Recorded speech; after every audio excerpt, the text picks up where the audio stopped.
Hello, everybody. Welcome to Autism Daily. Today's question is, how can I help my autistic child adjust to social situations like going to the mall or going to a restaurant? Wow, yeah, this is a big one, everyone.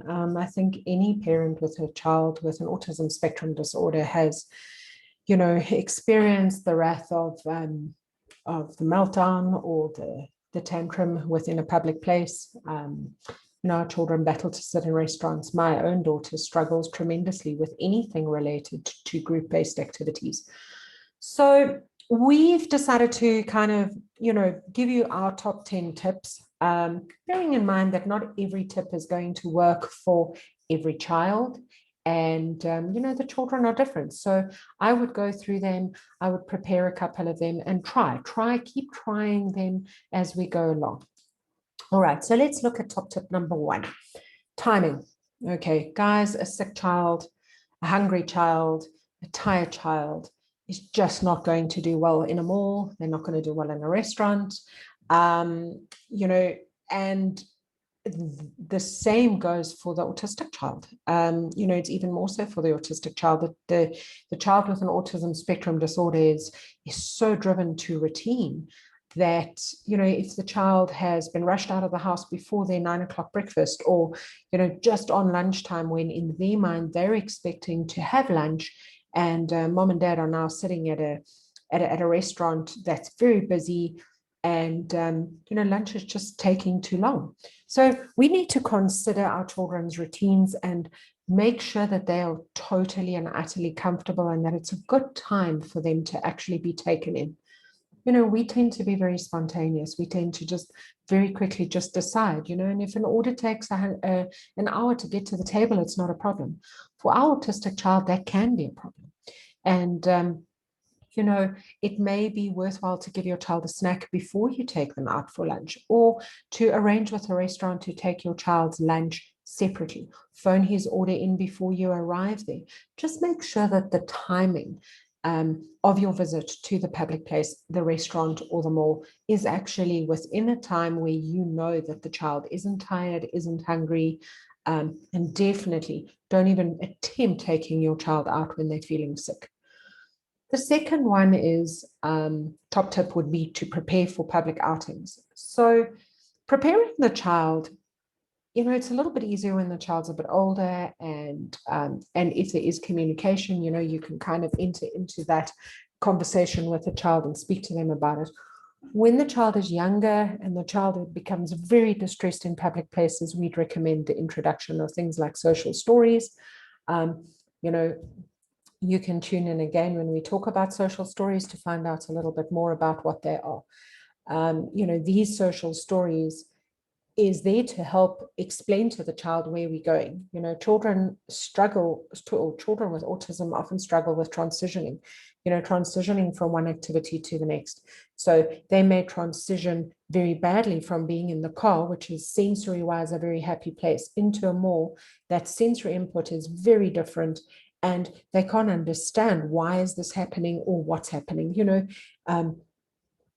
They also don't necessarily know what happens next. So by having it on your phone, having it on a set of PEX cards where you can actually keep the child prepared for what's happening. So, we're going to go and buy food, and then we're going to queue, and then we're going to go to the car, and then we're going to. So first this, then that.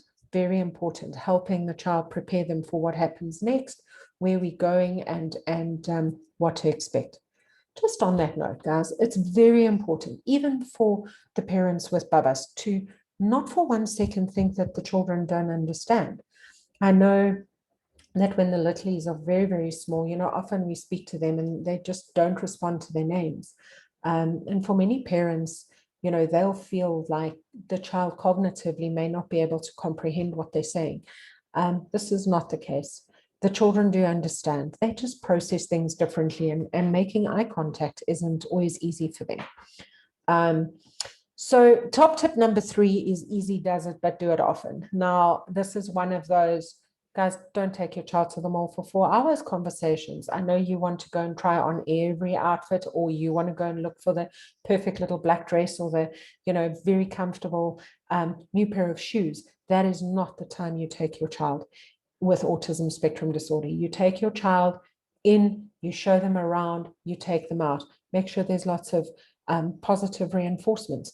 When you go out to a restaurant, don't go out for a 3-course meal with your child. Take them for a milkshake, take them for macaroni, take them for a toasted sandwich. Pick their affinity and use that to help them transition into the public place. Phone the order in before you arrive. Make it quick, make it short, but do it often. Continuously go to the same restaurant or the same mall until you know that the child is used to it, and then start transitioning to a new one. So easy does it, but do it often. Top tip number 4 is role play.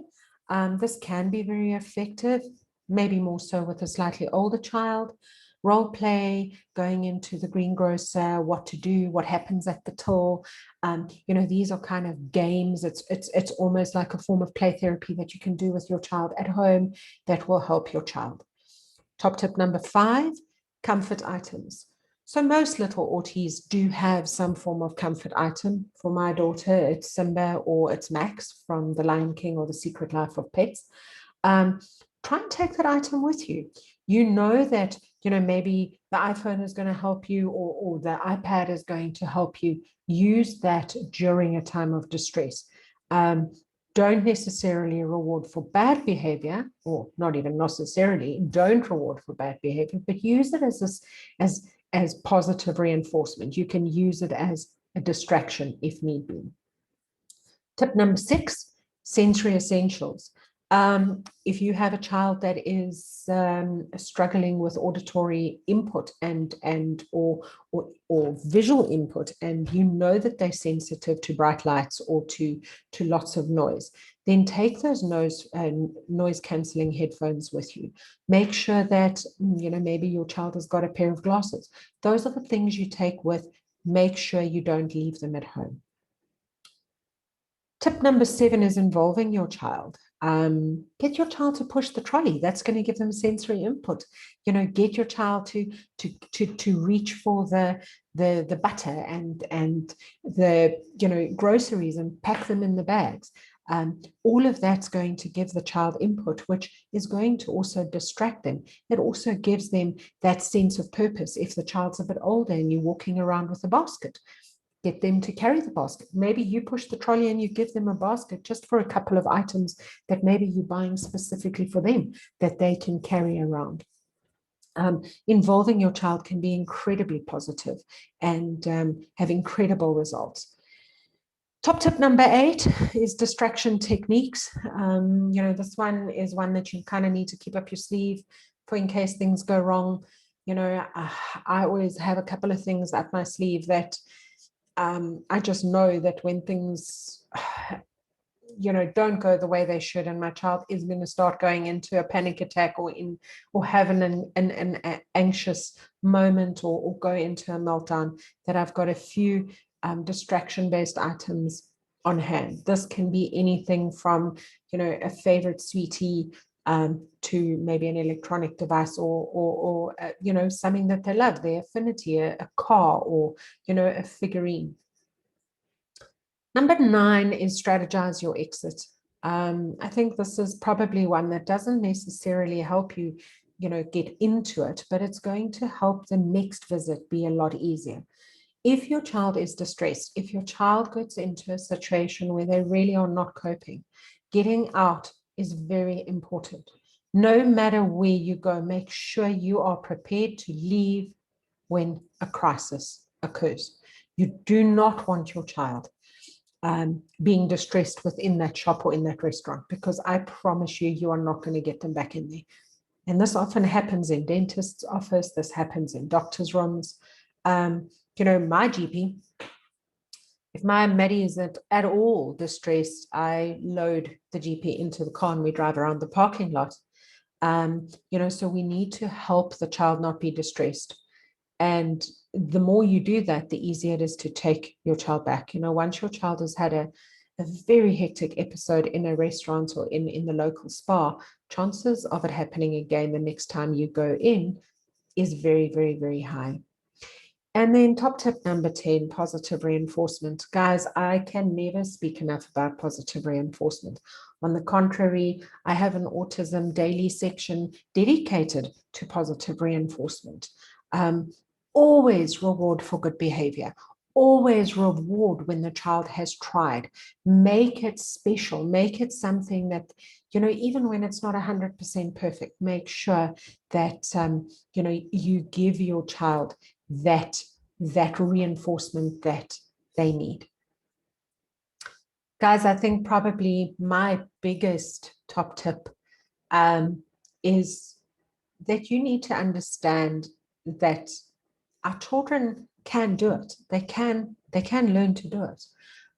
It's up to us to give them the tools.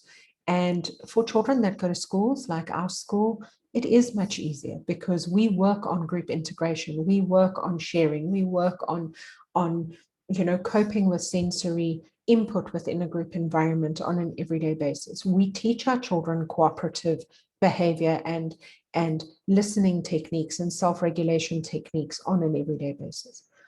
For parents that are homeschooling, that isn't that easy. But guys, go onto the internet, go onto one of the amazing K pages, get those tips, work on them, because it's incredibly important for you to work on that cooperative behavior on a constant level. If your child is attending a center where they're getting one-on-one interaction, get your child into group-based activities, even if they are family-based, and keep it within the comfort zone as often as what you possibly can. Because the longer you avoid it, the harder it's going to be for your child to actually go into these places. So guys, I hope you enjoyed my Autism Daily episode today, and we'll see you again tomorrow. Take care of you.